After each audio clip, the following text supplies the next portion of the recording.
প্রিয় দর্শক, আসসালামু আলাইকুম। আশা করি সবাই ভালো আছেন। জাহাপুর স্কুল থেকে কিন্তু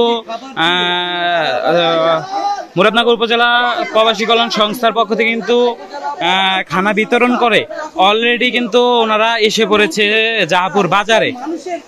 মানুষের কাছে চলে গেছে এবং তাদের হাতে খাবার পৌঁছে দিয়ে এসেছে। ভাই কেমন আছেন আপনারা? ভাই এই যে এখন কোথা থেকে আসছেন? স্কুলের অবস্থাটা কেমন দেখেছেন? 9 জন। তারা খাবার পেয়েছে, আপনাদের হাতে খাবার নিয়েছে? তারা পেয়ে কি বলেছে? এমন কিছু বলেছে কি? কেমন খুশি তাদের এরকম একটা খাবার পেয়ে? তো সবাই খুশি, কিন্তু এই বন্যায় আর খুশিকে হয় কিভাবে?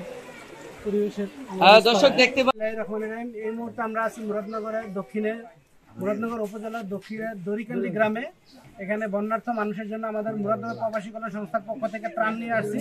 তাই আমরা 81টা ফ্যামিলিকে এখানে দরিকান্দি 81টা ফ্যামিলিকে এখানে ত্রাণ দিতেছি। এই যে এখানে পানি, শুকনা খাবার এখানে দিতেছি।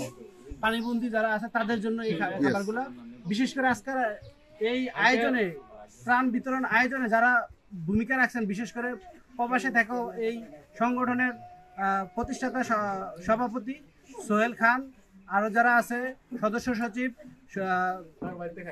তারপর উপদেষ্টারা আছে, উপদেষ্টা আব্দুল আজিজ মোল্লা, আমাদের উপদেষ্টা সম্মানিত উপদেষ্টা রহিম ভুইয়া আছে, আরো স্বেচ্ছাসেবী ভাইরা আছে, আরো বিদেশে প্রবাসে যারা আছে ওদের মধ্যে আরো অনেকে, শাহাবুদ্দিন সবুজ, সুজন ভুইয়া, সাইফুল ইসলাম, ওনারা সবাই অনেক প্রচেষ্টার ফলে, সম্মিলিত প্রচেষ্টার ফলে আজকে আমরা এখানে তাদের প্রচেষ্টার ফলে আমরা উপস্থিত হয়েছি।